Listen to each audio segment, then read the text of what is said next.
এক ছোট্ট গ্রামের মাঝখানে এক বিশাল বড় শুকনা বট গাছ। এইখানকার লোকজন বলতে থাকে এই বট গাছ নাকি অভিশপ্ত বট গাছ। কেউ যদি এই বট গাছ কাটার চিন্তা ভাবনা করে একটু পরে তার শরীর থেকে মাথা আলাদা হয়ে সেই বট গাছের নিচেই পড়ে থাকে। কিন্তু হঠাৎ একদিন পূর্ণিমার রাতে সেই বট গাছে ঝুলন্ত এক ছেলের লাশ দেখতে পায়। এইটা দেখে গ্রামবাসীরা আরো বেশি ভয় পেয়ে যায় আর বলতে থাকে আসলে এর পিছনে কার হাত আছে।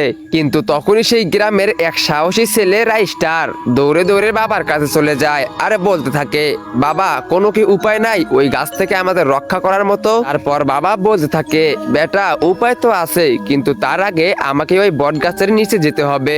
তারপর রাইস্টার বলতে থাকে বাবা তাহলে চলুন কালকেই তো পূর্ণিমা, কালকেই আমরা সেই বট গাছের নিচে চলে যাই। সেই কথা মতো পূর্ণিমার রাতে রাইস্টার আর বাবা সেই গাছের নিচে চলে যায় আর চারিদিকে আগুন জ্বালিয়ে তন্ত্র মন্ত্র পড়তে শুরু করে দেয়। অনেকক্ষণ মন্ত্র পড়ার পরেও যখন ওই গাছ থেকে কিছু আসতেছে না তখনই রাইস্টার অনেক বেশি রেগে যায়। তারপর বলতে শুরু করে দেয় আসলে এই গাছের পিছনে কি রহস্য, আর এই গাছের পিছনে যদি কেউ থেকে থাকো তাহলে অবশ্যই আমার সামনে এসে আমাদেরকে দেখা দাও। কিন্তু তখনই সেই গাছের ভিতর থেকে এক ভয়ঙ্কর মেয়ের মাথা উঠে আসে আর জোরে চিৎকার করে বলতে থাকে আরে বন্ধ করো আমার কান ফেটে যাইতেছে। তারপর রাইস্টার রেগে বলে প্রথমে সত্যি করে বলো তুমি এই গাছের ভিতরে কি করতেছো আর কেনই বা আমাদের মতো নিরীহ মানুষদের প্রাণ নিতেছো।